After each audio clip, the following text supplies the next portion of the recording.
रजनी की ससुराल में रजनी की सास शांति और उसकी जेठानी कीर्ति भी रहा करती थी। अब रजनी का पति राजीव बहुत ही सीधे साधे स्वभाव का था और बाकी घर वाले भी सीधे और सरल स्वभाव वाले थे। लेकिन रजनी वो तो शुरुआत से ही बहुत ही तेज और बहुत ही टांट कसने वाली लड़की थी। उसे किसी से सीधे मुंह बात करना आता ही नहीं था और ना ही घर के कामों में कोई विशेष दिलचस्पी थी। इसी के चलते रजनी ने ससुराल वालों की नाक में दम कर रखा था। फिर एक दिन सुबह, मम्मी जी, आज आपका व्रत है ना, तो मैंने आपके लिए साबूदाने की खिचड़ी और बाकी चीज़ें बना दी हैं। आप दोपहर में वही सब खाना। अरे वाह वाह बहू, तू मेरा कितना ख्याल रखती है। सुबह सुबह सब बना कर रख दिया मेरे लिए। अब जिसको दोपहर में किट्टी पार्टी करना हो वो तो सुबह सुबह बनाएगा ही ना। अब इस बात का ख्याल तो आपको रखना चाहिए कि मम्मी जी दिन में नहीं और ना ही सुबह सुबह, वो शाम को अपना व्रत खोलती हैं। ऐसी बात नहीं है रजनी। मैंने ये सोचकर व्रत का खाना सुबह सुबह इसलिए बनाया है कि व्रत का खाना बाकी घर वालों को भी पसंद है, तो वो भी खा लेंगे और बाकी जो बचा हुआ होगा मम्मी जी खा लेंगी। अरे वाह वाह भाभी, व्रत में आप बचा हुआ खाना खिलाएंगी मम्मी जी को? ये बात तो मैंने कहीं नहीं सुनी। आज पहली बार आप ही के मुंह से सुन रही हूँ कि मम्मी जी व्रत में बचा हुआ खाना खाएं। अब मुझे ये तो पता था कि जिसका व्रत होता है वह ताजा बना हुआ खाना खाता है, और वो भी सबसे पहले। अरे तो क्या फर्क पड़ता है बहू, और तुम अपनी जेठानी से इस तरह ताने मार कर बात क्यों करती हो बहू? अरे मम्मी जी, इसमें ताने मारने वाली बात कौन सी है? सीधा सीधा साफ साफ बोलना ताने मारना थोड़ी हुआ। क्यों भाभी? हाँ रजनी, कोई बात नहीं। फिर शाम को जैसे ही रजनी की सास मंदिर जाने के लिए तैयार हुई और वह साड़ी पहनकर बाहर आती हैं, तो रजनी की नज़र उन पर पड़ जाती है। मम्मी जी, आप तो ऐसे तैयार हुई हैं जैसे कोई दुल्हन तैयार हुई है। क्या मतलब, क्या कह रही है तू? अरे मम्मी जी, आप एकदम लाल सुर्ख साड़ी पहनी है जैसे कोई नई दुल्हन। क्या बात है मम्मी जी, आप तो जैसे कुछ ज़्यादा ही शौकीन हैं। अरे हाँ, मैंने तो सोचा ही नहीं, ये लाल सुर्ख रंग कुछ ज़्यादा ही मेरे ऊपर ओवर हो रहा है। अरे कीर्ति बहू अपने मायके से लेकर आई थी तो सोचा पहन लूं, उसे भी अच्छा लगेगा। हाँ माँ जी, उन्हें अच्छा भी लगेगा और अगली बार से ऐसे ही और साड़ियाँ लेकर आएंगी। क्यों?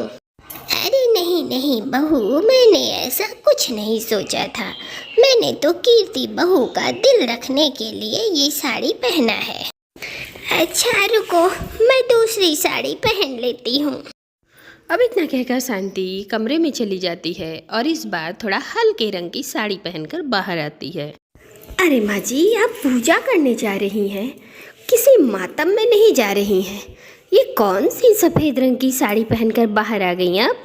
तो और क्या करूं, अभी लाल रंग की साड़ी पहनी तो बोली कि नई नवेली दुल्हन लगती हो, और फिर सफ़ेद रंग की साड़ी पहन ली तो कह रही हो मातम मनाने जा रही हो। आखिर मैं करूं तो क्या करूं? हाँ वैसे बिल्कुल सही कह रही हो माँ जी। जिन लोगों को कपड़े पहनने का तरीका नहीं पता होता ना, वो ऐसी ही बातें करते हैं। हाँ, मुझे एक काम याद आ गया, मैं चलती हूँ। और वैसे भी ये सारा डिस्कशन ना आप कीर्ति भाभी से कर लेना। उन्हें तो कोई काम धाम है नहीं, मुझे तो बहुत काम है। और फिर एक दिन कीर्ति ने एक पेंटिंग बनाई। वह पेंटिंग बहुत ही खूबसूरत थी और उसे ड्राइंग रूम में लगाने जा रही थी, इसलिए वह पेंटिंग को पहले लेकर अपनी सास शांति के पास आई। मम्मी जी, ये पेंटिंग हमारे ड्राइंग रूम में बहुत अच्छी लगेगी ना? आप ही बताइए कैसी है? अच्छा, ये पेंटिंग है? हाँ, मुझे लगा आपने ऐसे ही टाइम पास करने के लिए ब्रश को कलर में डाल डाल के कुछ भी बना दिया। हाँ वैसे आजकल आप इन्हीं सब में लगी रहती हैं। हाँ, तब भी मैं सोचूं कि भाभी आजकल नज़र ही नहीं आती।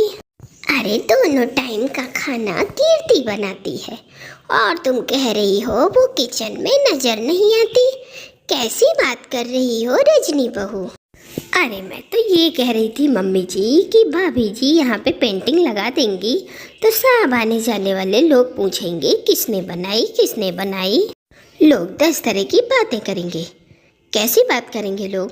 अरे ये पेंटिंग ही तो है, इसके बारे में क्या बात करना। हाँ है तो पेंटिंग ही भाभी, लेकिन आप बुरा मत मानिएगा। अब देखिए इस पेंटिंग में जो औरत है उसकी कोई नाक में कमी निकालेगा, कोई आँख में नुक्स निकालेगा, कोई गाल में निकालेगा। और वैसे भी मुझे भी इसके ओंठ जरा ज़्यादा ही भारी लग रहे हैं। अरे रजनी बहू, बाकी लोगों का तो पता नहीं, पर तुम जरूर बेकार की बातें कर रही हो। और वैसे भी तुम्हें इतना ज़्यादा पेंटिंग के बारे में पता है तो तुम खुद क्यों नहीं बना देती? ओहो मम्मी जी, आप तो बुरा मान गई। वैसे ना मुझे घर के कामों में ज़्यादा दिलचस्पी है, इन बेकार के कामों में मैं वक्त जाया नहीं करती।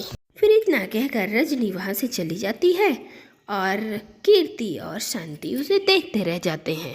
हे भगवान, क्या बहू मिली है मुझे, जब देखो ताने मारती रहती है। फिर अगले दिन शांति के पास उसके भाई का फोन आता है। अब उसका भाई शांति के पास आ रहा था तो शांति खुशी के मारे ये खबर अपनी दोनों बहुओं को सुना देती है। अरे रजनी, कीर्ति, अरे जल्दी यहाँ आओ। अरे क्या बात है मम्मी जी, आप बहुत खुश लग रही हैं। अरे बात ही ऐसी है। अरे वो मेरा भाई है ना प्रकाश, वो मुझसे मिलने आ रहा है। अरे इतने दिनों के बाद मामा जी को अपनी बहन की याद कैसे आ गई? अरे रजनी बहू, तुम अपने ताने अपने पास रखो और इसमें दिमाग चलाओ कि मामा जी को क्या क्या खिलाओगी। अच्छा, तो क्या वो यहाँ खाना खाने आ रहे हैं? मुझे लगा उन्हें सिर्फ आपसे मिलना होगा। वैसे ना जमाना बहुत बदल गया है, आजकल लोग किसी से मिलने नहीं बल्कि उनके यहाँ चाय नाश्ता और खाना खाने जाते हैं। अरे ऐसी बात नहीं है रजनी, लेकिन मामा जी हमारे घर आएंगे तो उनके लिए कुछ तो अच्छा बनाना ही पड़ेगा ना। वही तो, कीर्ति बहू बिल्कुल ठीक कह रही है। तुम दोनों ना प्रकाश भैया के लिए पूरी, कचौरी, मटर पुलाव, मटर पनीर, गुलाब जामुन, इमरती और रसभरी ये सब बना लेना। हाँ ठीक है मम्मी जी, ऐसा लग रहा है कि मामा जी अपने साथ 10-20 और मामा जी को लेकर आ रहे हैं। हे भगवान, तुम कैसा बोलती हो रजनी बहू? ओहो, रजनी का कोई इलाज नहीं है। फिर अगले दिन शांति का भाई प्रकाश शांति के घर आ जाते हैं। अब दोनों बहुएं मिलकर उनको सारा खाना परोस देती हैं। अरे दीदी, इतना सारा खाना ये सब किसने बनाया? और कौन बनाएगा भैया, मेरी दोनों बहुओं ने बनाया। मम्मी जी, बनाया नहीं, आपने जबरदस्ती बनवाया है। तुम क्या कहना चाहती हो रजनी बहू? अरे कुछ नहीं मामा जी, आपके आने से पहले मम्मी जी ने बहुत सारे खाने का ऑर्डर दे दिया था हमें। जैसे हम दोनों बहुएं नहीं, कोई चलता फिरता रेस्टोरेंट है। अरे प्रकाश भाई, इसकी बातों पर ध्यान मत दो, इसे तो ताने कसने की आदत है। छोटी बहू है ना घर की, कुछ भी बोल देती है। प्रकाश, इसकी बातों का बुरा मत मानना। अरे नहीं नहीं दीदी, ये कैसी बात कर रही हो? अरे आपकी बहू मेरी भी तो बहू है ना, इनकी बातों का कैसा बुरा मानना। वैसे मामा जी, शाम को आप क्या खाएंगे? छोले भटूरे, दाल मखनी, पनीर पुलाव या फिर सारा बना दूं? अब आप घर पे आए हैं तो 1-2 चीज़ों से काम तो चलेगा नहीं, और हमने घर को सुबह सुबह 5 स्टार होटल बना दिया था। अब शाम के वक्त भी तो 3-4 स्टार तो बनाना ही पड़ेगा ना। इस उम्र में ना मुझसे ये सब खाया नहीं जाता, तो इतना सब कुछ बनाने की कोई ज़रूरत नहीं है। मैं इस खाने में से भी बहुत थोड़ा सा खाऊंगा। मम्मी जी, जब मामा जी इतना खाना खाते नहीं तो आपको बनवाने की क्या ज़रूरत थी? ओह अच्छा, आपको दिखावा करना था ना कि आपकी बहू कितना अच्छा खाना बनाती है। ऐसी कोई बात नहीं है बहू, लेकिन घर में जब मेहमान आते हैं तो 10 चीजें बनानी पड़ती हैं। हाँ, बात तो सही है मम्मी जी। वैसे भी आपको कौन सा फर्क पड़ता है, आपको तो सिर्फ ऑर्डर देना होता है ना। अरे बहू, बातें तो ऐसे बना रही हो कि जैसे सारा का सारा खाना तुमने बनाया है। बनाया नहीं तो क्या हुआ, पर कीर्ति भाभी को बनाते हुए तो देखा है। अब कीर्ति भाभी से पूछो जरा कि बेचारी के हाथों में कितना दर्द हो रहा है। खाना बनाया भी नहीं, लेकिन दूसरों के लिए खाना बनाने के लिए ताने मारना रजनी ने छोड़ा नहीं। खैर, मामा जी तो चले गए, लेकिन क्या रजनी के ताने मारने की आदत गई या नहीं, ये जानने के लिए देखेंगे इस कहानी का अगला भाग।